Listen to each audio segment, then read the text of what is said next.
ज्ञान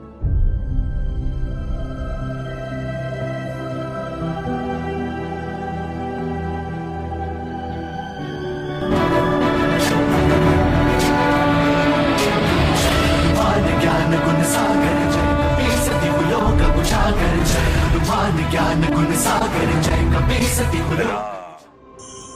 आज हम आपसे हनुमान की स्पेलिंग के पहले एच अर्थात ऑनेस्टी की बात हम आपसे करेंगे।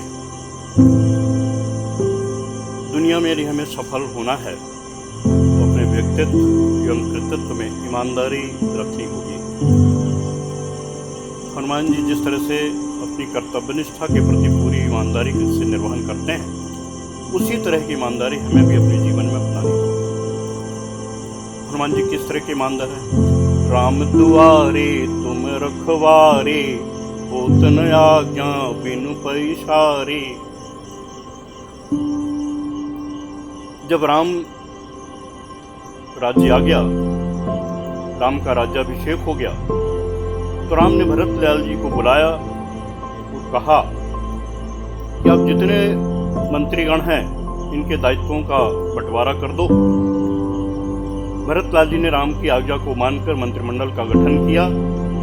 मंत्रियों की सूची, उनके क्रियाकलाप की जानकारी नोटिस बोर्ड पर चस्पा कर दी। घूमते हुए हनुमान जी वहां से निकले, सूची को देखा ऊपर से नीचे तक, कहीं उनका नाम ही नहीं।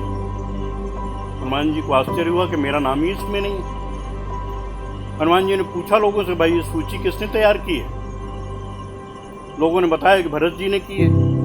भरत जी से तो कुछ हनुमान जी कह नहीं सकते, इसलिए उन्होंने विचार किया और देखा कि सूची में कौन सा ऐसा काम छूट गया है जो मुझे कर लेना चाहिए। तब उन्हें ध्यान आया कि भगवान राम जब सोने जाते हैं तो उस समय वो जमुहाई लेते हैं। बस उनको ध्यान आ गया कि जब वो जमुहाई देंगे तो मैं चुटकी बजाया करूंगा, चुटकी सेवा में करूंगा। जब जाने लगे भगवान राम के साथ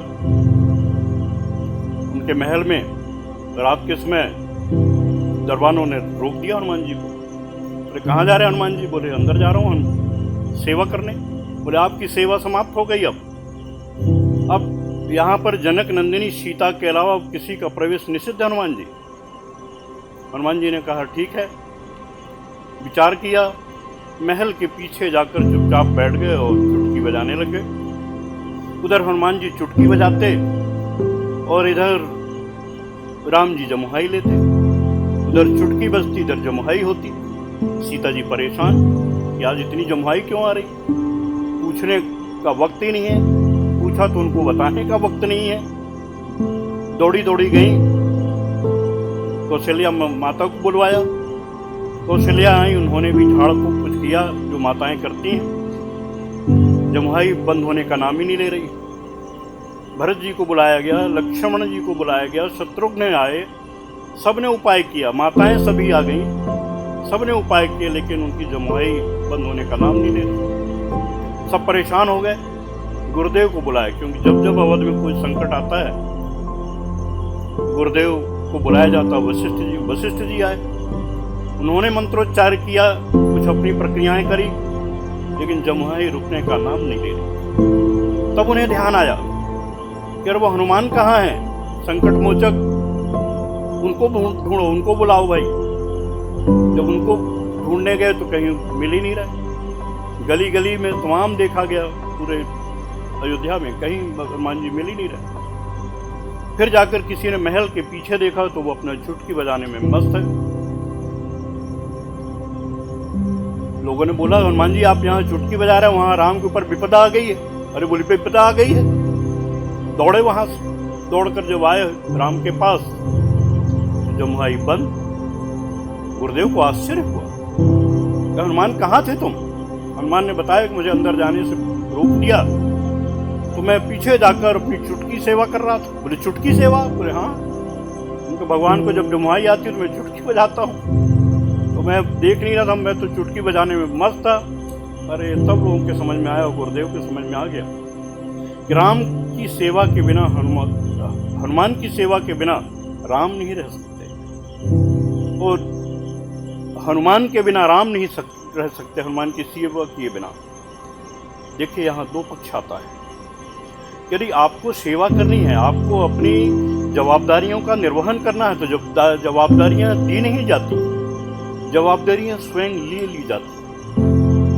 गुरुदेव ने कह दिया कि आज से हनुमान तुम्हारे लिए कोई बंधन नहीं होगा। राम से मिलने के लिए तुम्हें किसी आज्ञा की जरूरत नहीं होगी। भरत जी को निर्देश दे दिया 24 घंटे अब भगवान राम से मिलने के लिए हनुमान जी की कोई छूट है, बल्कि अब जो राम से मिलने जाएंगे वो पहले हनुमान से आज्ञा लेंगे, तब राम से मिलेंगे। ऐसी व्यवस्था बना दो भरत ने वैसे किया। तो यहाँ सवाल ये उठता है कि हम आप जैसे लोग होते और उस लिस्ट देखकर दो प्रतिक्रिया करते। यदि हम पहली तो अपना नाम देखकर हम खुश हो जाते कि अच्छा हुआ, कोई कार्य नहीं, अरे अभी तो वन में भटकते रहे, तमाम लड़ाई झगड़े किए लंका में जाके, अब चलो थोड़ा शांति मिली, कंफर्ट जोन मिल गया, तो खुश हो जाते।